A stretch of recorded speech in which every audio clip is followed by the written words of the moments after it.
Hi, my name's Shawn. That giant hand over there, that well cocoa buttered hand belongs to Chris Ford, Uh, aka I the never Objective liked wearing Geek. cocoa butter at all. I know that's a staple in the black community, but I hate the feeling of cocoa butter for Chris, some I reason. assumed that you got it like free samples in the mail just if people thought you were black and sent samples. They're like, that's a black name. We better send him some cocoa butter. I assume that was a Chris Ford thing. is not a black You're name. right, it's not. It's pretty white. Or at least But my super, my super my duper parents nebulous. my parents with Tamitra Lachelle Ford, Latoya Monique Ford, and then Whitney Nicole Ford, Okay. and me, Christopher Ryan Ford. It's like they're just like, oh, we'll just cut out. They We'll just Chris, they got gentrified over time. That's what happened. It's not good.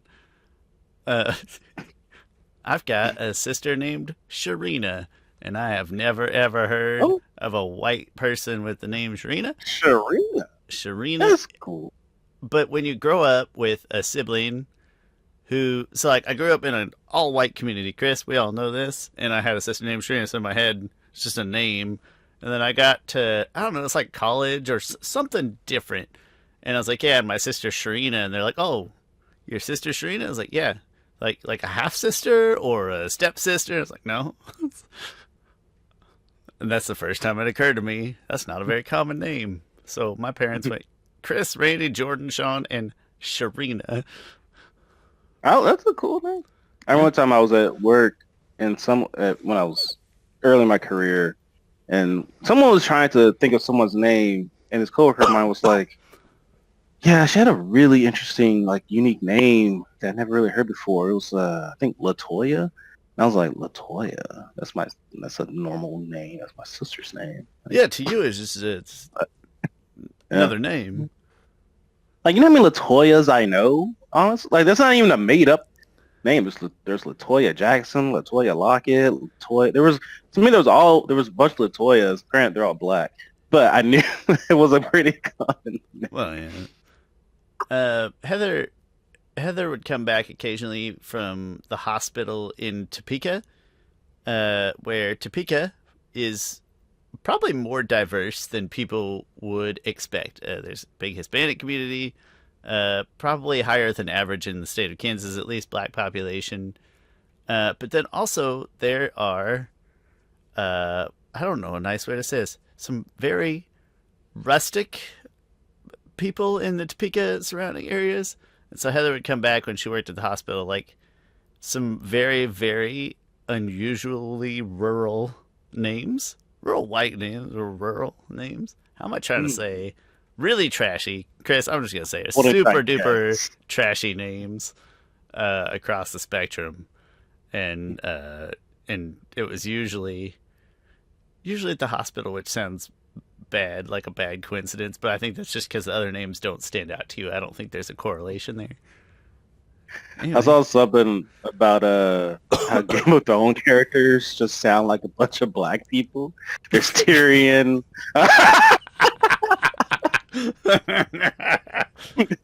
Daenerys, like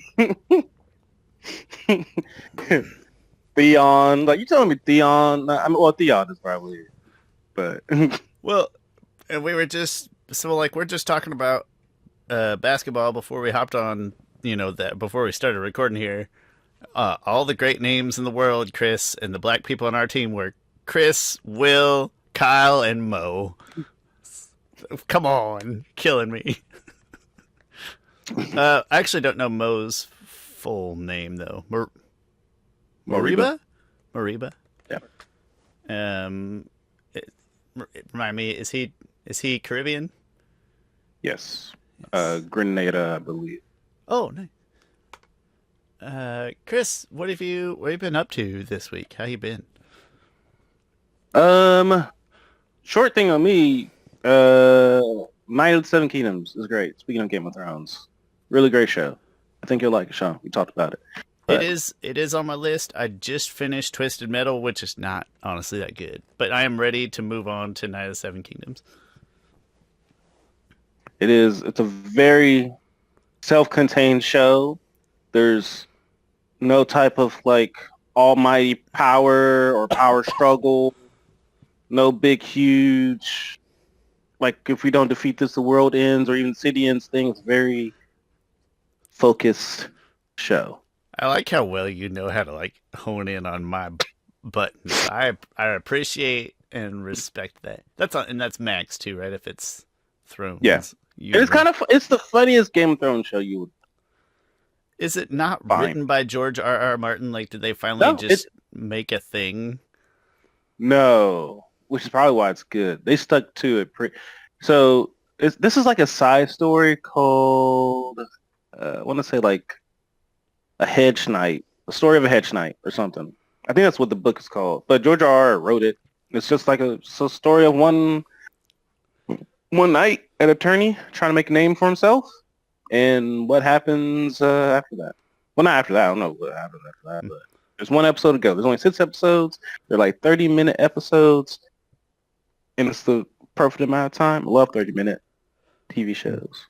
And so I feel like not enough shows are willing to take the risk that you just described right there. It's like, nope, we got a self-contained story that could be a mediocre, expensive movie or a decent TV show. Let's go ahead and break this out into 30-minuters. That's awesome. You, we do watch a fair bit of the Olympics. I'm not fond of the Winter Olympics. I think I've complained before. It's just cold sports and rich people sports, and I don't really care for either of those things. But my wife likes it a lot, so we do watch a lot of Olympics. So it's slowed down a little bit. You know, there's a curling club in Kansas City. I Could, I would be willing to bet my bottom dollar that that curling club started sometime more recent than 2018, because that's the first time, the first Olympics, where I remember all of a sudden people like going crazy for curling. And now, Chris, in the Summer Olympics, watch it's going to be handball. That's going to be this one weird thing that all of a sudden there's going to be like rooms at the rec, more rooms dedicated to handball. Just because at the last Olympics that became like a big thing for some reason. Not the curling doesn't look fun. Just again, like anything that's barrier of entry cost is really really high. I'm out. And cold. yeah. Gross. Bocce ball, right? That's just like curling, but with regular balls. Way cheaper.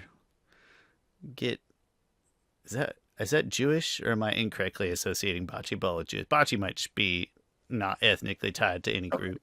Anyway, Chris, you made any progress in Yu-Gi-Oh? Or are you still playing? I'm still playing. I was playing right before. I think my two decks I use. I didn't rebuild a UA deck. I just didn't feel like it. But I have a direct attack deck, and I have just kind of my deck essentially, but with some added stuff to it.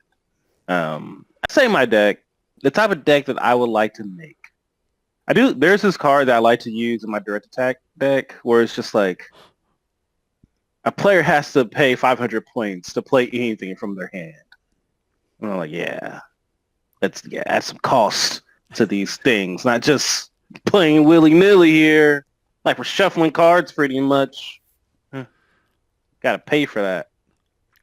That's very, very Chris-like. Do you know roughly what point? I know that we get lost at in like show-wise after the first show, but like what point are you in out of the 6 shows? Oh, I went through. I beat everything. I beat the whole story for everything. I do really want to beat every single and then I've gone through and beat every single dual challenge. Okay. I think. Yeah, that was available to me, and now I'm kind of going through and have tried to unlock the ones. So I might try to 100% this. I'm not sure. How did you beat the story without unlocking everything? Right? If you go play the whole story, doesn't that unlock all the duelist challenges? Nah, because then you can go through and like do a reverse match, and so you switch. I do those as I go. Like I do. I don't. I do the regular match and then I just flip it. Oh, Chris, Nah, I those just are went through. the reverse is gonna piss you off way more. I'm actually I'm not surprised. Like, oh, I can't believe Chris beat it. But no, I'm surprised you didn't comment on it. But this makes more sense.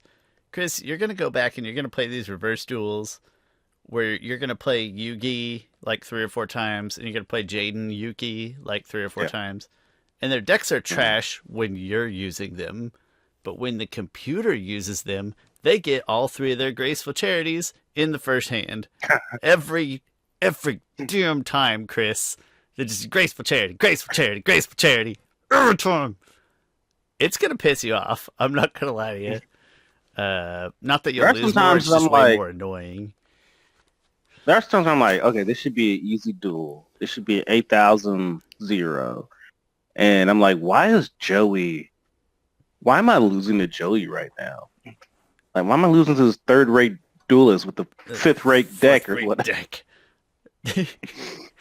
One of the greatest trash talk lines in TV ever.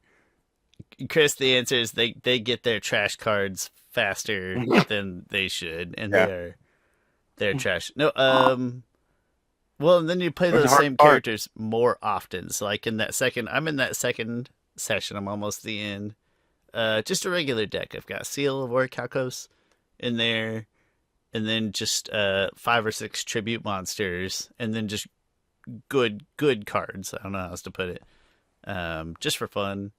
But you'll play this Jaden Yuki guy and his elementals like 8 different times over the Freaking course, elementals. and he just I don't know, he just always gets the graceful charity, and then he gets this 2,500 one out just like instantly every time, and you just like immediately go, I guess my strategy is gone. Yeah. But it inspired me to put every one that I had. I haven't spent any dual points yet in the deck shop because I Mm. want to save them as much as I can for later until I decide what deck to build. And so I haven't spent any Yeah. of those yet. But I found every like mind control, snatch steal, creature swap, Cheap fun. the ritual, the tribute, like anything where I could take somebody else's monsters and use it to tribute for my own. I did. Oh, yeah. I loaded up on those, and that stupid Jaden and his stupid graceful charities. I only have one. Yeah, I have graceful charity. I have 3 changes of hearts in my deck. Change of hearts. Yeah. Sorry, you Just, said. but that's hard. That's hard to get though. Like those other ones, you get naturally first because you gotta I think they're in the Bakuro booster pack. Yeah. Soul exchange might be. Brain control definitely is. Hmm. Creature swap. I only have 2. I have 2 brain controls, 1 creature swap, 1 change of heart, 1 snatch steal. I already forget which one it is. Soul exchange, 1 soul exchange. So I only have 2 of the brain control, but between those, there's like 6 or 7 total, which is enough to get by that stupid protagonist and his stupid heart of his stupid cards. Hate that kid. Just saying that out loud. The other day, sorry, completely unrelated, just made me laugh. The other day, Heather asked me what I was doing, and I was like struggling with a very tiny screw and a very tiny screwdriver screwing in a hard drive. And she could tell I was getting pretty tense and upset. And she's like, "What are you doing?" And I was like, "Trying to return my damn fabric to the damn essence of the damn universe." Because What is that's that? the good place. It's what Michael says when he's trying to jump through the hoop and disappear. And it's just a thing I've started trying to say Man. when I'm upset and somebody asks me what's wrong or what am I doing. It's my new go-to. But Ah, anyway, now that we've talked about racial way names and too. Yu-Gi-Oh for 15 minutes, hey Chris, Remember when we used to title our, which is probably wasn't good for the for the algorithm, but you used to title some of the titles like random things, and then the episode we would review. listen, yeah, I was to say I don't know if the algorithm and I understand each other very good to this day, but yeah, absolutely. Chris, we're gonna All talk right. today about Korra best line deliveries, which we'll go look at the previous title and see how I titled that. But best line deliveries In Legend of Korra, we did ATLA 2 weeks ago. Last week we did Best Voice Actors. So this week we're on to LOK, Best Line Deliveries. Next week we'll do Best Voice Actors. I'll probably even be wearing this exact same sweater and having this exact amount of facial hair when we do that. But Ugh. as I say as always, I think mostly as always. Snake back and forth. You can start first with the odds. I'll start first as the evens. We can do the honorable mentions before or after one. I always forget what we decide. I think we just do them at the end usually, right? We wind up doing them afterwards. Yeah, we can do honorable mentions last. Okay, yeah, I'll take evens first. You take odds first. And Alrighty. yeah, go ahead with your number 5. All right. My number 5 is Korra, voiced by Jenna Varney, in her rehabilitation session with Katara. And it's like there was something just so raw in that moment. Like one thing I think it's a great written scene, right? Like Korra just got injured against fighting Zahir. She is pretty much paralyzed from the waist down, and she's just frustrated. Like she's working with Katara, and like this is just a great scene back and forth between them two, and like Korra yells and snaps at Katara, and usually when Korra snaps at people, it's like I don't know, it's not as empathetic, especially in that earlier season. Especially like this is like she's snapping at Katara. And it's like, nah, you understand what she's going through. And I think Jenna Varney did such a great job in that moment of just like, and I'm just here, like stuck with you, and you can't even help me. Like, I don't know, it was just really real and raw. And the voice actors for Katara did well as well.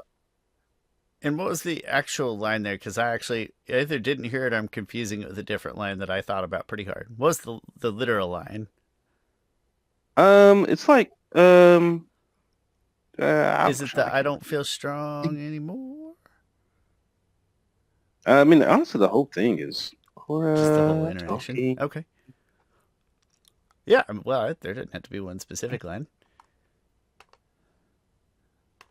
Yeah, let's see. I just remember the thing that stuck at me was her like snapping at Katara.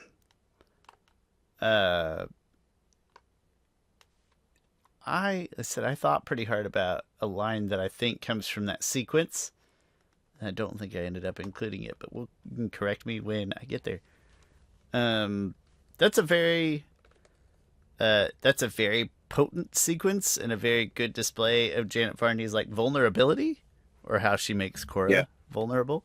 Absolutely. My number 5 is change is the most powerful force in the world.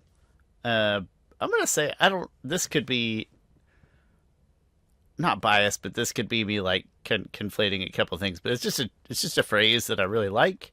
I think that Janet Varney as Korra, in season 4, book 4, pardon me, she delivers it in a very believable way, a very meaningful way. It feels like there's just a person talking to you on the other end of a video call, but that really believes in what they're saying, and they're trying to let you know that it's true. And it's like I said, it's also just a phrase that I kind of believe in and empathize with quite a bit. And it's just I gotta go through a whole. Sorry, I'll bring up change in my epiphany and stuff at the beginning of our next episode. Has to do with Lord of the Rings. It's not that big of an epiphany, but anyway. But that's really all I had to say about that line. Is it?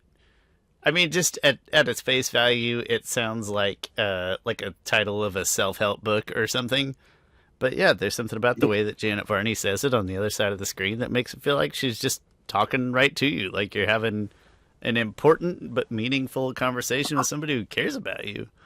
And it's, I don't know, just very potently delivered. So that's my number 5.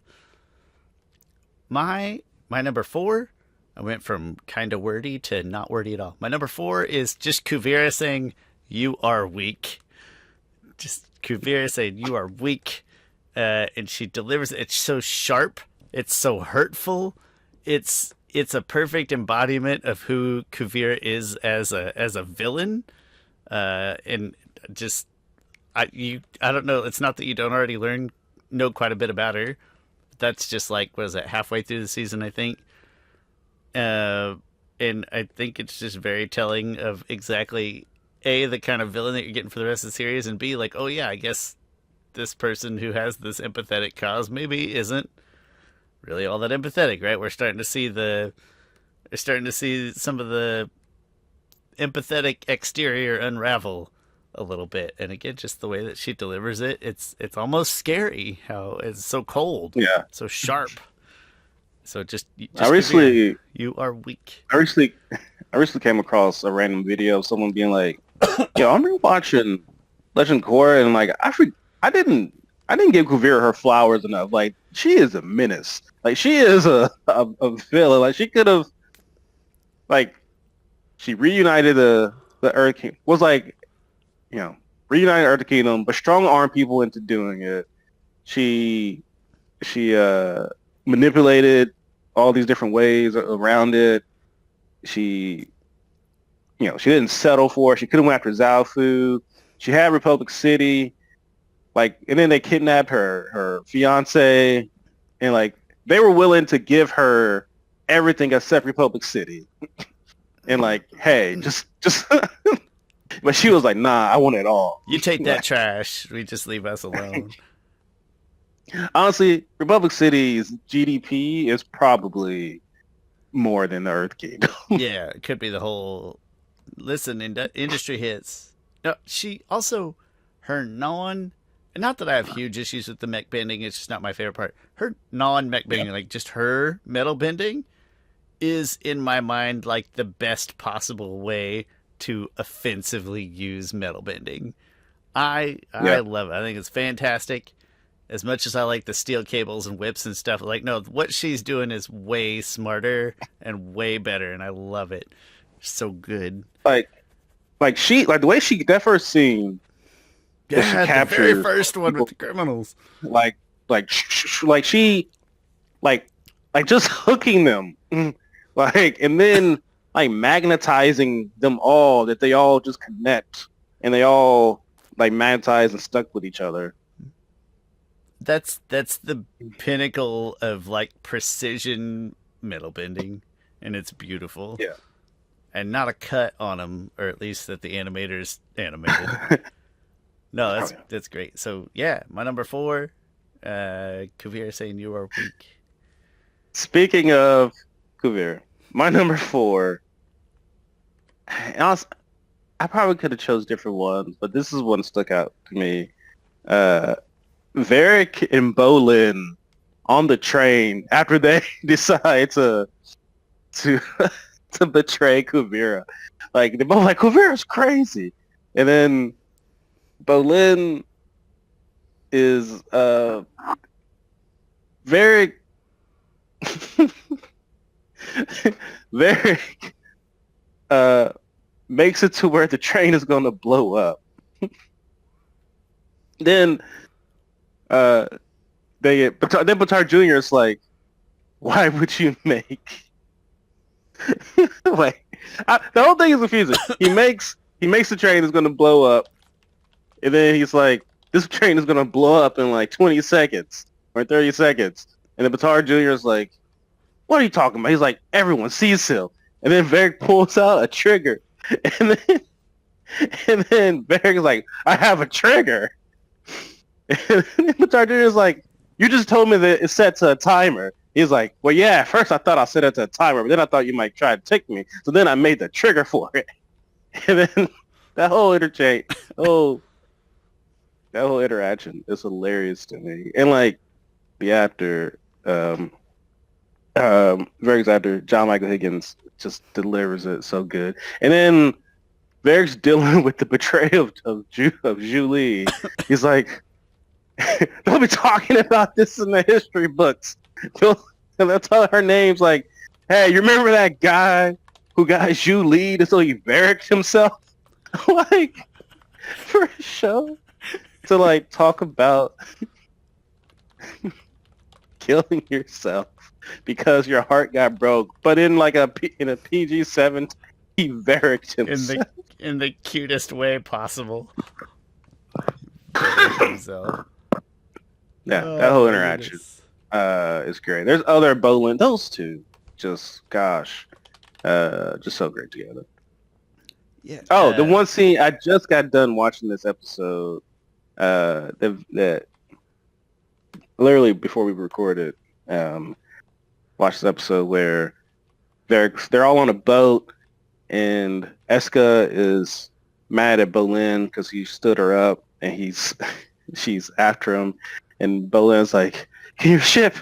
Can you ship? I'll run a crazy waterbending ex-girlfriend. And Verga's like, why do you think I had the thing built? It's like, that line is also funny.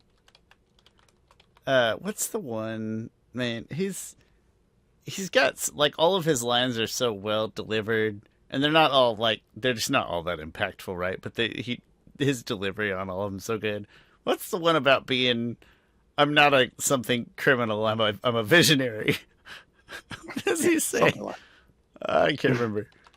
Um, yeah, I don't remember that either. But it might have been in Star season 3? Somewhere around like season 3?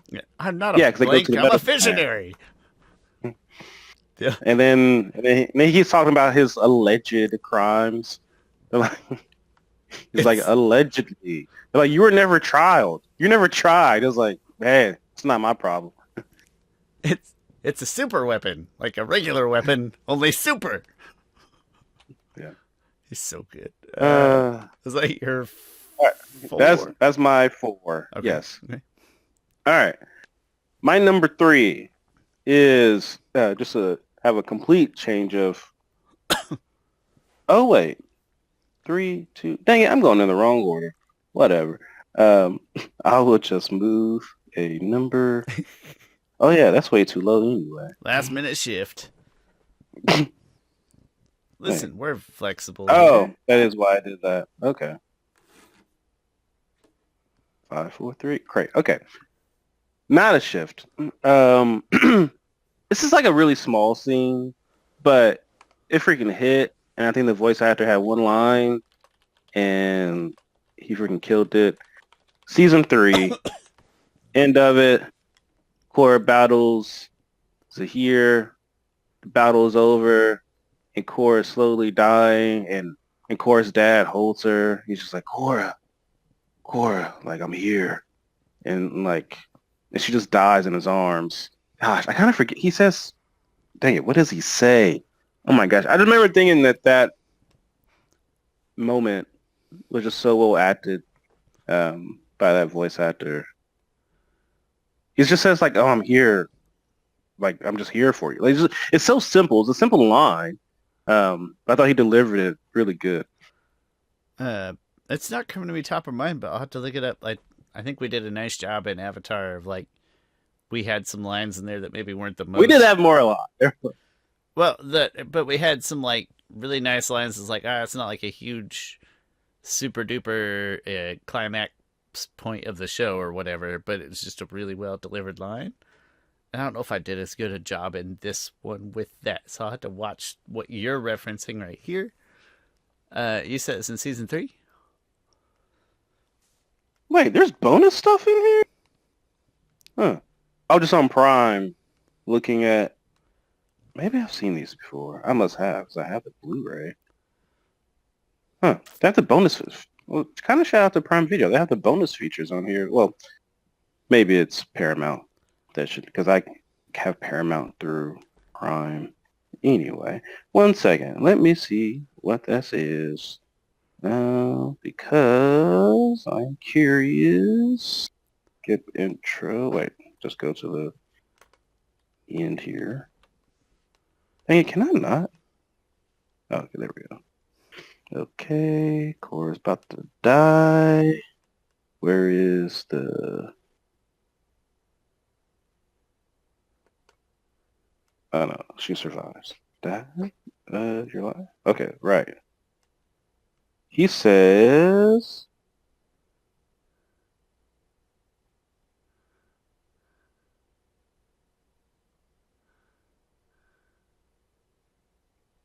Dang it, this is a long scene, longer than I thought. Oh, Korra, sweetheart. Like that's just it's me, Dad. That's all he says. Or please hang on. Korra, sweetheart. It's me, Dad. Please hang on. Then she touches up to him and then she dies. Oh, and then he cries about it and then Zahir laughs about it.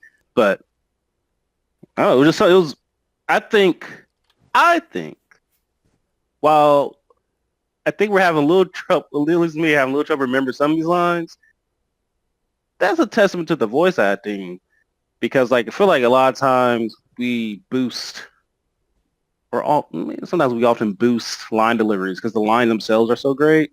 And so some of these lines are pretty simplistic. Like that's not necessarily great.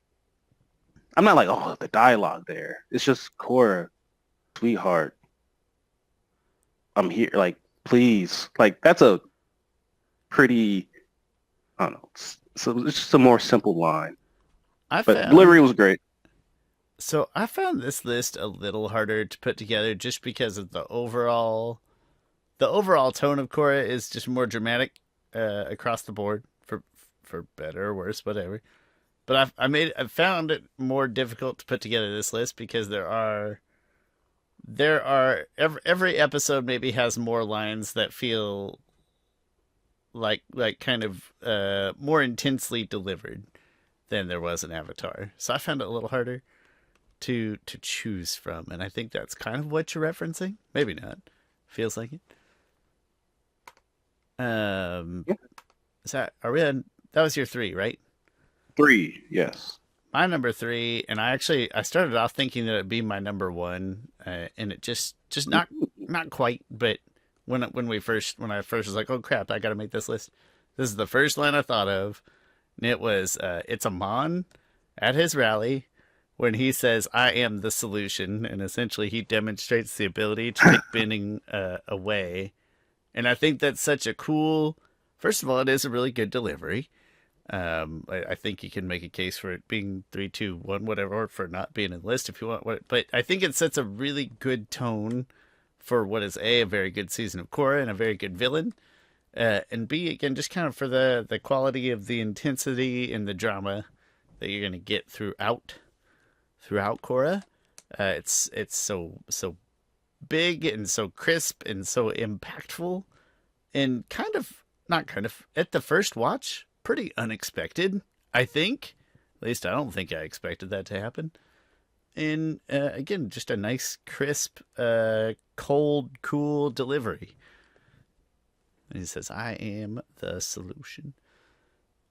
I this is an art adventure for me.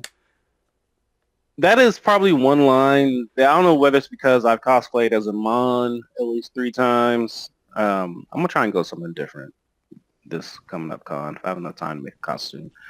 But and like I said, I don't know if because I've quoted that line a lot of times, at least in my head. But even outside of anything, like I find myself quoting that line, which is I am the solution. Like Steve Bloom, so freaking good. Yeah, that's a really good pick. You gonna make a brand new costume, or you got something in mind, or?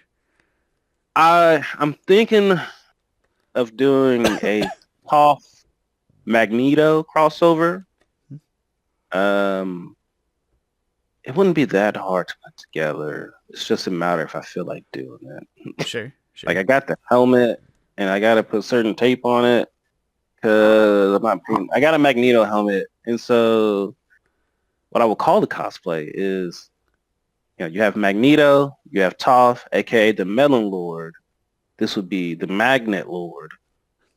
But or I'll be really cheap and maybe go as the Blue Spirit because I have a Blue Spirit mask over there that I can easily use. Be a comfy outfit to wear all day. Just blue spirit, black comfy clothes. Yeah, that is true. Listen, gotta keep comfort in mind. Chris, my number two, I had not that I couldn't include both of them, but I just didn't. I don't know why. I could have. Two Tenzin lines that I really, really like. And I decided to go with You didn't lose your way. You found a new one. That is the one I decided to pick.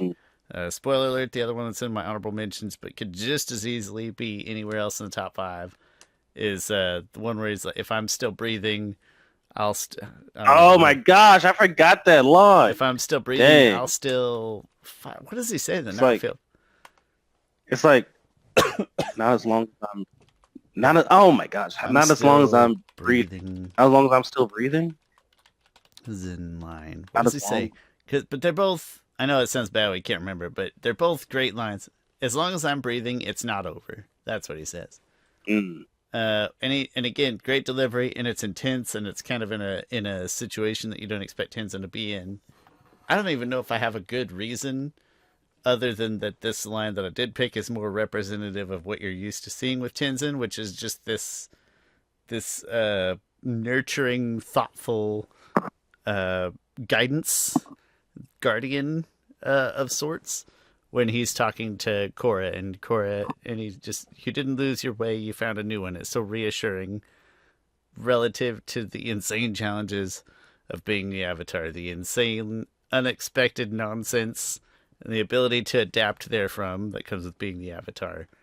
And yeah, I don't know, there's just a sincerity and a realness that comes with it that again, it's just another time where it feels like that the person on the other side of the screen is talking to you, and I think that's a good feeling. I think that's a sign of good voice acting, personally. So again, I both lines could belong here. Pick either one; they could both rank really high. Whatever, both great lines. This is the one I picked. The other one's also great. That's my number 2. My son just came down here. He was like, "Oh, you talking to your friend?" I'm like, "Yeah, I'm recording a podcast." He was like, "Oh, are you making money?" I'm like, "No, I'm not. No, not making money." Yeah, kid, time is money. Scram. All right, my number 2. Speaking of J.K. Simmons as Tenzin, my number 2 is, and there's not really a specific line in here that stands out, but it's just the interaction between him and Korra in season 1, episode The Voice in the Night. After Korra has all this bravado, challenging Amon, and Amon ends up just like takes her out immediately with him and his equalists. And like he could take her bending away at any moment, and he doesn't. He just knocks her out. And like, but like, you know, like he holds her chin up, and she's just scared. And then she's knocked out. She wakes up. She sees Tenzin's running towards her. She thinks it's Aang, so she just saw a flashback of Aang. And Tenzin's just like, did he take her bending away? Like the way he says it, it's like a father being like, did he like? I don't know if this was their intention, but it was like, did he like violate you? Like in that way. He said it in a way that I got like violate kind of themes from it. And like, and Korra, Jane Varney is just like, she does such a great job of being vulnerable. Like she's, she first says, no, I'm okay. And Tenzin's like, thank goodness. And Korra just collapses, sobbing in Tenzin's arms, just saying like, I was terrified. I felt so helpless. Like, and Tenzin just being there for her, and she's just crying. And she's like, you were right. Like, I was scared this whole time. And Tenzin, gosh, she's just so vulnerable. Like, James Bryan just kills her in that scene. And Tenzin, says something like, admitting your fears is the first step. Like, such great stuff. Again, what is that, episode 3, 4? 4, yeah. Like you're just scratching the surface of Korra, and you're already just getting kind of punched in the face with all these feelings. I mean, Avatar. Yeah. I don't mean, do you get punched in the face till like episode? Well, it's 2. Never mind. Yeah, that's 2 or 3. When does he see Gyatso? Is that 3? That's 3. Yeah. Okay. So 3. Whatever. Even still, I don't think that was that big of a punch. I know it wasn't to us because we kind of already knew. You know, like even your first time watching. Yes, that's why. Yes. you kind of it's just 100 years You now. know, You know, yeah. they, nobody knows who you are. they they think it's weird that you can bend air. There's no other ones Yeah, around if so, that's probably what makes that one not maybe not hit as hard, but not hit the same way. honestly, yeah. It just yeah, that doesn't hit the same way. They man, when does Avatar really turn the tides in terms of like hitting you? Okay, I mean, probably. I don't think this is the right answer, but I'm gonna throw out there that when it goes from being Avatar up to that point being up and down, chill, fun little roller coaster to like something bigger, man, that's when he's got the moon spirit and he's in the finale of season 1 and he's just You think it goes way that late? Huh? wrecking shop. I knew the only other one that it could possibly be, and I'm sure I might be missing something. Someone's probably like, "Oh no, this moment." And I knew you wouldn't say this episode because I think I like this episode way more than you do, which is the storm. Um, it's not that the storm hit me as a gut punch, but the storm hit me of like, "Oh, this is a really like, this is a serious moment. This is a serious show."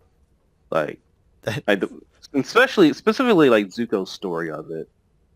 It's not that it's bad. It just kind of hits me in like a high school drama way. And as a high school kid being a little dramatic about his own at that point in the show, it's a high school kid being a little dramatic about his own circumstances.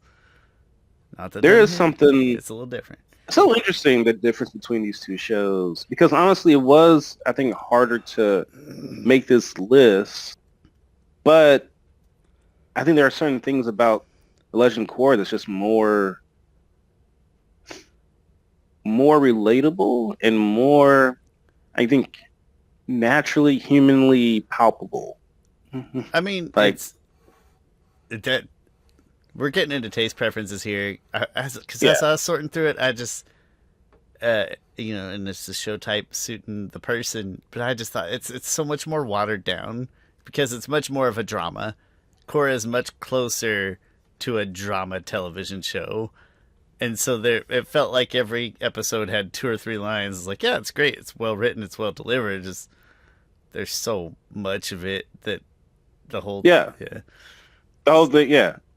No, that's a good point too. But so that's again, that's gonna hit people differently. It certainly hit me differently. I certainly had a harder time because of it. But again, that's not to demean it. It's great writing, and there's lots of great voice acting in Korra to carry it, or it wouldn't work at all.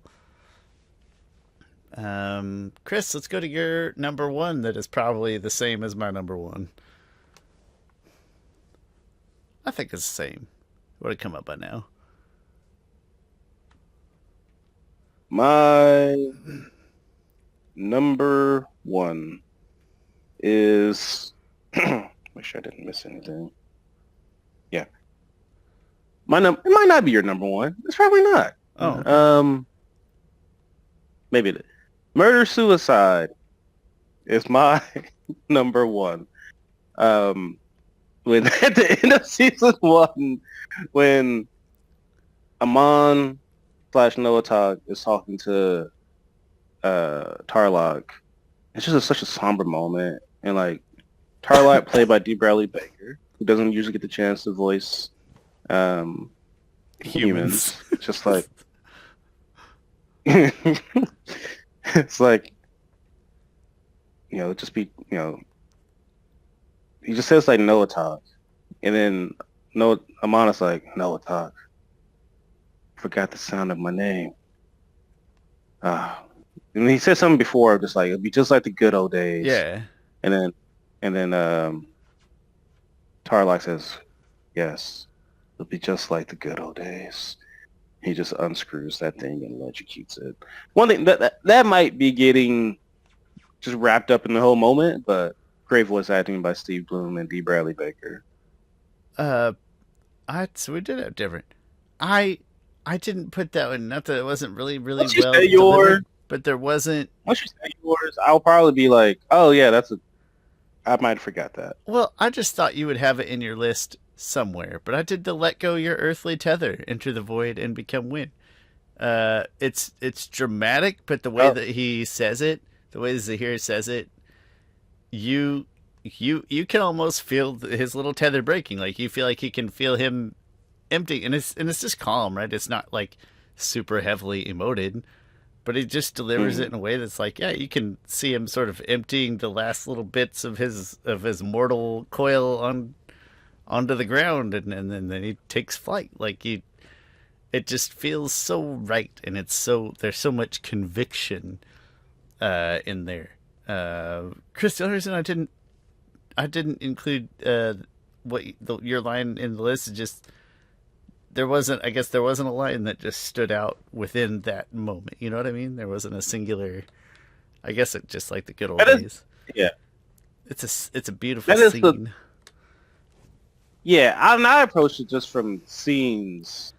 Although there, We did take this kind of. You had a few yeah, of those that were just like scene centric, and I pretty much went one liners, which is fine. We usually approach things slightly differently. yeah, Yeah, I'm just surprised I didn't make your list somewhere, but whichever. it's great.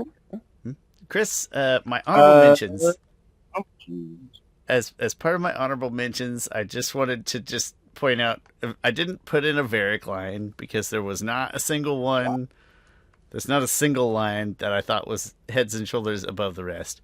He just everything that John Michael something, forget his name, Higgins, Higgins, not Wiggins, but Wiggins. Higgins. He everything he says, it draws your attention. Like you could be trying to do something else, and when Varric speaks, you have to look at the screen just to see what he's getting into. It is a little cartoonish, but it is what he's supposed to be. That is yeah. He's this ridiculous mogul who is supposed to eat scenery, and he does, and he has probably 30 lines that are all great.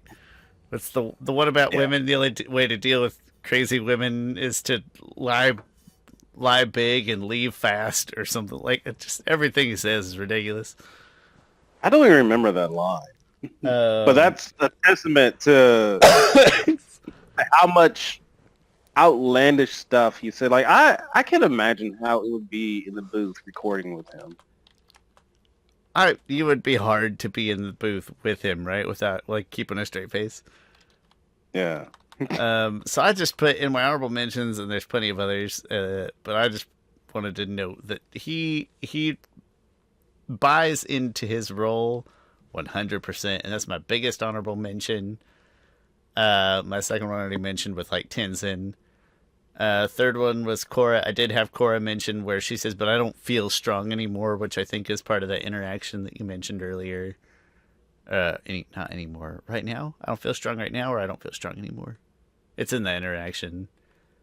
And then Zahir has a few other good ones, like in order for new growth, there has to be destruction of the Yeah. old. That's he. I They're a little I redundant, almost but that idea of like he says like three different ways. That's essentially out with the old, in with the new. so I didn't have Henry Rollins, the voice of wait, Henry Rollins or Seth Rollins? One of them is a Henry. wrestler. Henry. Okay. I didn't have him in most of these lines. I just think because I think the writing for Zahir, I think I am mostly. I think I could hear other people. There might be other voice actors who I think could deliver those lines. While he did a great, amazing job, But amazing job his delivering them. his delivery just isn't like It's, it's not super uniquely done. It feels yeah, replaceable. That sounds so yeah, and he's bad. almost not supposed to be. But his like Zahir is not the charismatic like leader and stuff whose voice is gonna stick out a crowd. Like he's cast perfectly. Yeah, Um, he is the chaotic neutral in D&D, right? He's not making a show of it. The show isn't him. The show is the chaos. yeah, Or what does he even? yeah. He even has the But line. man, It's like the his natural first line order is delivery. disorder, or whatever he says. Yeah, his first line delivery. Oh my gosh, so the season. Like the season started off episode 1. Korra and the team are dealing with airbenders appearing and popping up. That was cool. Cool little first episode. And then it ends with Zahir just like the line delivery. I can't even think about it, but he says like, oh, one line. Oh wait, I gotta find that line. He says, that he says like intuition is just a fearful body hoping to be wrong. Like, holy crap! Like, and then he says something else about like, he quotes Guru Lahima. He's like, I forget what it was. By the end of it, the White Lotus person's like, what is that supposed to mean? He's like, your expectations or something, or only based off your reality, or he dropped some type of bar. Like, Zahir was dropping bars left and right. I probably didn't give him enough credit on my list, but he had some great lines and great line deliveries. I think he nailed it. I think the writing does more of the legwork than the delivery. And there's no shame in that. Yeah. Also, I'll wait till you're done, but I just asked ChatGPT, I was like, hey, give me Varric's 20 best lines. And there's so many that I don't even remember. But just, I can hear his voice saying them, even if I can't place them. But anyway, we can get through yours first, so we can do stupid Varric stuff. One of my favorite lines that I quote is the voice actress for Rava. The end there of, we will be together for all your lifetimes, and we will never give up. Ah, great. I also love Vatu's monologue against Juan. Just about how like powerful he is. Like, it's just braggadocious and like, like, to fight me is to give me strength. And it's like, and then with me you face oblivion. This is everything. That guy does have a cool voice too, just naturally. Yeah. Two Lin lines, and they're both sacrifices, and that's probably why I didn't have them high on my list, because they're just the writing around it. Lin sacrifices herself when Amon captures her. She calls Amon a monster. That whole scene is great. And then just Lin's simple, like, Lin and Su Yin are fighting Pali, the combustion bender, and like things are dire because Pali is that freaking OP. And like Lin just looks to her sister and just like, she holds her, she says, I love you, Sue. And she goes through and she fights. Like, great line delivery by Mindy Sterling. All right, those are my honorable mentions. Just a few of Varric's favorites here. Time is money, and as someone who has a lot of both, I assure you they are equally valuable. If you can't make money during a war, you just flat out can't make money. Genius is 1% inspiration, 98% perspiration, and 2% attention to detail. The public loves romance and explosions, and romance during explosions. And one of my favorite, I didn't do it. Well, I did do it, but not in the way they're saying I did it. Some great ones. Some great ones in there.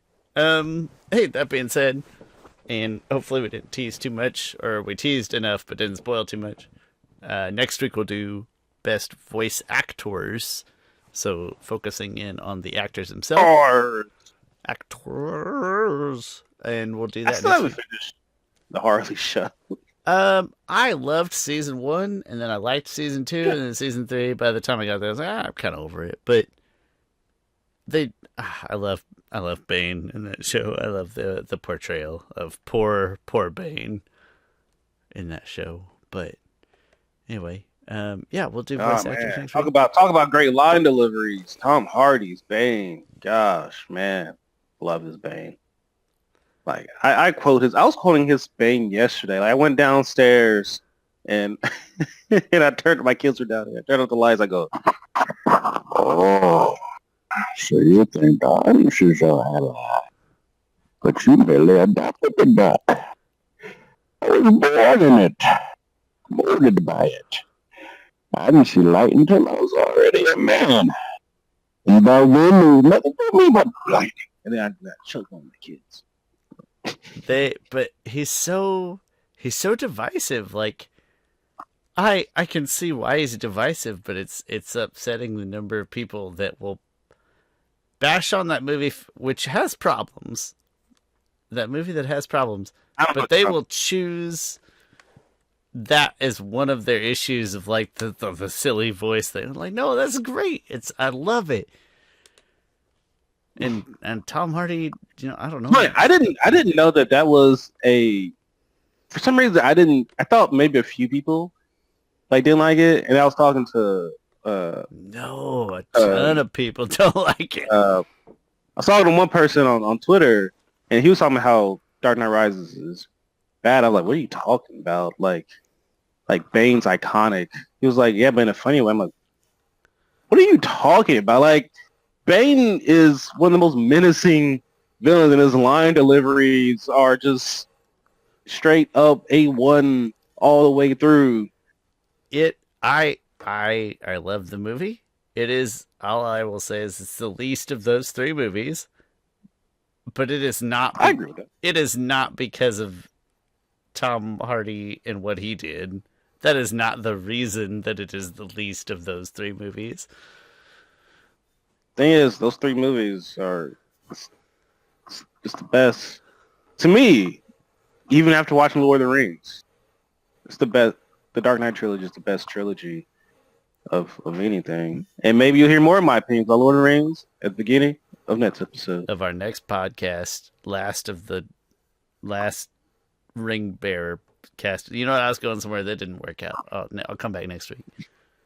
Hey, thanks for watching. This has been Avatar: The Last Podcasters. I'm Shawn, that's Chris. I'll put stuff down below in the description, like always. If you can leave us a nice, positive interaction. Chris's non-cocoa buttered skin. Yeah, when you get that close, I can tell you didn't put your cocoa butter on. You. No, I don't have a good... I feel like I purposely dry my face out because I love to be in the shower and just... Oh, yeah. Yeah, let the steam do the exfoliating. Like, melt that outer layer off. And I'm like, I know this is drying. I know this isn't great for my skin, just for pure water to be hitting it. But do you have a moisturizing solution at all? I assumed maybe that's racist to me. I assumed that you had to, probably. Yeah, honestly, I have like 3 different ones. Okay. Chris, I gotta be honest. Every time my mom visits, she's like, she offers to buy another one. But every now and then my mom would be like, oh, your skin is looking really nice. I'm like, oh, I'm not doing anything different, but great. I have just a teeny tiny bit of eczema. I get it on my hands and my wrists in the winter in particular. Oh, yeah. Baby lotion, probably the best moisturizer I've ever used. I have less eczema this year than ever, and I definitely washed my hands more than ever. Maybe it's the weather, because I feel the same way. I feel like my hands aren't as scaly as they are usually. Could be. Although my thigh is really scaly. Like my thigh right now on the side here is just like, why don't I put... And the thing is, I don't put lotion on my legs ever. Nah, that feels self-indulgent in a bad way. I'm not doing that. Lots of good. Lots of good.